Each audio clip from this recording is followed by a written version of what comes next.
Hello viewers, আসসালামু আলাইকুম। আশা করি আপনারা সবাই ভালো আছেন। তো আজকে আমি আরও একটা স্পোকেনের ক্লাস নিয়ে এসেছি, যেটা হবে খুবই ইম্পর্টেন্ট সবার জন্য। আজকে আপনারা এই ভিডিও থেকে কারেক্ট প্রোনাউন্সিয়েশনগুলো শিখতে পারবেন এবং স্পোকেনের যে রুলসগুলো আছে, আমরা যে রুলসগুলোর কারণে আমরা সেন্টেন্সকে লেংদি করতে পারি না বা লম্বা করতে পারি না, আমি সেই বিষয়গুলো নিয়ে কথা বলবো এই ভিডিওতে। আমি বিশেষ করে কথা বলবো, কতগুলো সেন্টেন্স প্র্যাকটিস করব। আপনারা এই সেন্টেন্স থেকে বলে টেন্সগুলো বের করতে পারবেন। আমি সেই স্ট্র্যাটেজিগুলো আজকে শেয়ার করব। তো চলুন দেরি না করে শুরু করা যাক। আর হ্যাঁ, আমি যে ছোটো যে ওয়ার্ডগুলো দিয়েছি, এগুলা যে গত ভিডিওগুলোতে যেগুলো ছোটো ওয়ার্ড নিয়ে কথা বলেছি, এগুলো নিয়ে আপনি যদি প্র্যাকটিস করেন, you will able to be benefited. ওকে, দেখেন প্রথমে যে সেন্টেন্সটা লিখেছি সেটা হচ্ছে কি, সে সারাদিন হেঁটেছিল। এখানে দেখেন সে সারাদিন হেঁটেছিল। এই সেন্টেন্সে আপনারা কীভাবে বুঝবেন যে এই সেন্টেন্সটা কোন টেন্স হবে?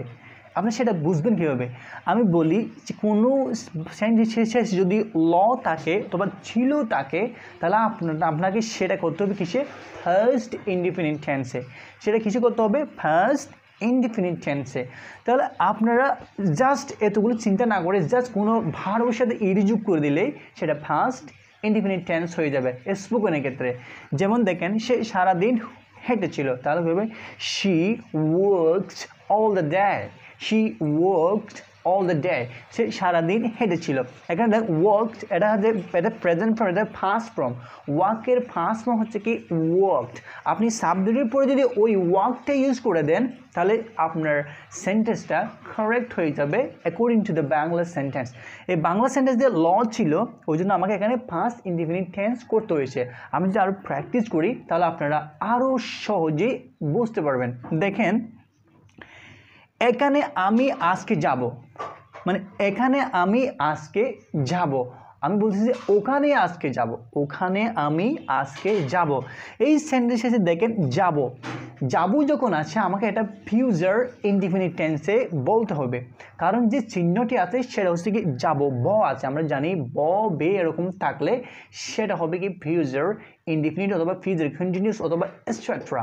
তো এখানে যেটা হবে সেটা হচ্ছে কি ফিউচার ইনডিফিনিট টেন্স। যেমন দেখেন, তাহলে কী হবে? ওখানে আমি আজকে যাব, তাহলে কী হবে? I will go today over there. I'll go today there. আমি ওখানে আজকে যাব। ব আছে, ওই জন্য আমাকে ফিউচার ইনডিফিনিট টেন্স ইউজ করা হয়েছে। এবার দেখেন, সে আমাকে ভালোবাসে। এটা দেখেন, এটা হচ্ছে কি প্রেজেন্ট সিম্পল টেন্স অথবা present indefinite tense. Present indefinite tense, এখানে কোনো চিহ্ন দেখতে থাকে, প্রেজেন্ট ইনডিফিনিট টেন্সটা ইউজ করা হয়েছে। করে, আসে, যায়, সে, এই যেগুলো হচ্ছে কি প্রেজেন্ট ইনডিফিনিট টেন্সের চিহ্ন। সে আমাকে ভালোবাসে, তাহলে কী হবে? she loves me. এখানে দেখেন, সে মানে থার্ড পার্সনে কথা বলা হচ্ছে, ওই জন্য এখানে কি হয়েছে? অ্যাস হয়েছে মূল ভার্ব যেটা আছে তার সাথে। যেমন কি লাভ, এটা স্যার কি হচ্ছে? she loves me. এরপর দেখেন, রহিম বই পড়তেছিল। আমরা জানি করতেছি, যাইতেছি, এগুলো বলে আমরা বলি কি প্রেজেন্ট কন্টিনিউয়াস টেন্স, ঠিক আছে? কিন্তু এখানে বলতেছি কি পড়তেছিল, করতেছিল, খাইতেছিল, ল আছে। তাহলে আপনাকে এটা বুঝতে, এটা কি হবে? ফার্স্ট কন্টিনিউয়াস টেন্স হবে। কী হবে? First continuous tense. করতেছিল এরকম আছে, ছিল যখন আছে, পড়তেছিল এরকম যখন আছে, আপনাকে অবশ্যই ইউজ করতে হবে ফার্স্ট কন্টিনিউয়াস টেন্সে সেন্টেন্সটা মেক করতে হবে। তাহলে কী হবে? রহিম বই পড়তেছিল। রহিম ওয়াজ রিডিং দ্য বুক। রহিম বই পড়তেছিল। এরপর দেখেন, আমি ইংরেজি শিখতেছি, করতেছি, খাইতেছি। এখানে কি ল আছে? No, there is no Bangla law. বাংলার কোনো এখানে ল নেই। তাহলে এটা হবে কি present progressive tense. Present continuous tense অথবা প্রেজেন্ট প্রগ্রেসিভ বলে এটাকে, মানে কন্টিনিউয়াস না বলে এটাকে বলে কি প্রগ্রেসিভ। এটা কি প্রেজেন্ট কন্টিনিউয়াস টেন্সেই হবে। তাহলে আমি যদি মেক করি তাহলে সেটা হবে কি I am learning English, English, আমি ইংরেজি শিখতেছি। আমরা প্রেজেন্ট কন্টিনিউয়াস টেন্সের স্ট্রাকচার যদি জানি তাহলে এই যে চিহ্নগুলো যদি থাকে আপনারা সেটা একদম আনডাউটলি আপনারা সেটা মেক করতে পারবেন। যেমন আমি যেমনটা করতেছি তেসি, তাহলে আমরা আইএনজি করে দিয়ে হয়ে যায় মূল ভার্বের সাথে। এরপর দেখেন সুমি রহিমকে পছন্দ করে না, সুমি রহিমকে পছন্দ করে না, এই সেন্টেন্সে করে আছে, করে, রাখে, খায়, যায় এগুলো থাকলে প্রেজেন্ট সিম্পল টেন্স বা প্রেজেন্ট ইনডিফিনিট টেন্স। এখানে করে আছে তাহলে আমাকে এটা মাথায় সেট করতে হবে, এটা কি প্রেজেন্ট ইনডিফিনিট টেন্স। এখন আমাকে ভাবতে হবে এটা কার সম্পর্কে বলা হচ্ছে, থার্ড পার্সনের সম্পর্কে বলা হচ্ছে নাকি ফার্স্ট পার্সনের, নাকি সেকেন্ড পার্সনের কথা বলা হচ্ছে। এই সেন্টেন্সে দেখেন সুমি একটা থার্ড পার্সন, ওই জন্য আমাকে এখানে নেগেটিভ করার সময় একটু ভেবে করতে হবে, এখানে ডাস আনতে হবে। তাহলে দেখেন Sumi doesn't like Rahim, Sumi doesn't like রহিম।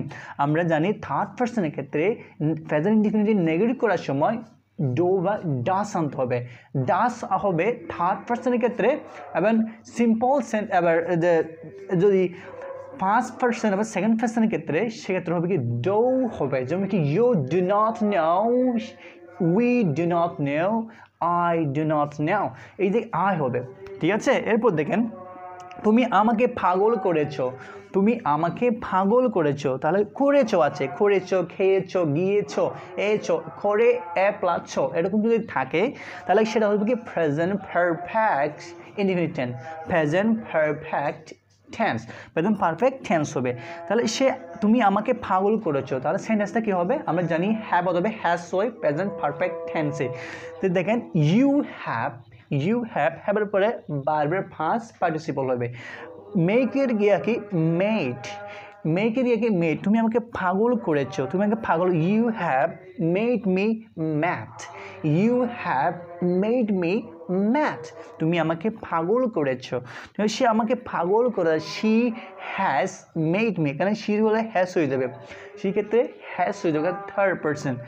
এরপর দেখেন you have made me mad, তুমি আমাকে পাগল করেছো। এরপর দেখেন তুমি কাজটি করেছিলে, তুমি কাজটি করেছিলে, তাহলে এখানে কি আছে ল আছে, তাহলে এখানে অবশ্যই কী হবে ফার্স্ট ইনডিফিনিট টেন্স হবে, তো ফার্স্ট ইনডিফিনিট টেন্স হবে। তুমি কাজটি করেছিলে তাহলে কী হবে you did the work, you did the work, তুমি কাজটি করেছিলে।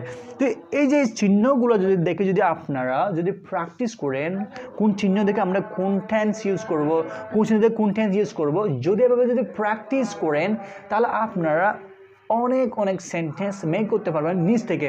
যদি ভিডিও যদি পজ করে দেখেন আমি কী চিহ্ন দিয়েছি এখানে, আমি এরকম আরও ভিডিও দেবো যেন আপনারা টেন্সে জ্বালাই করতে পারেন, টেন্সে কথা বলতে পারেন। যদি টেন্স এবং সেন্টেন্স জানেন আপনি স্পোকেন করতে 100% পারবেন, বাট আপনাকে বুঝতে হবে, আপনাকে জানতে হবে স্ট্রাকচারগুলো, আপনাকে বুঝতে হবে কোন চিহ্ন থেকে কোন টেন্স ইউজ করবো। তো আমি এরকম ট্রিক্সগুলো আমি শেয়ার করবো। সো যদি ভিডিও যদি ভালো লাগে আমার চ্যানেলটা সাবস্ক্রাইব করেন এবং আমার পাশে থাকেন। So press the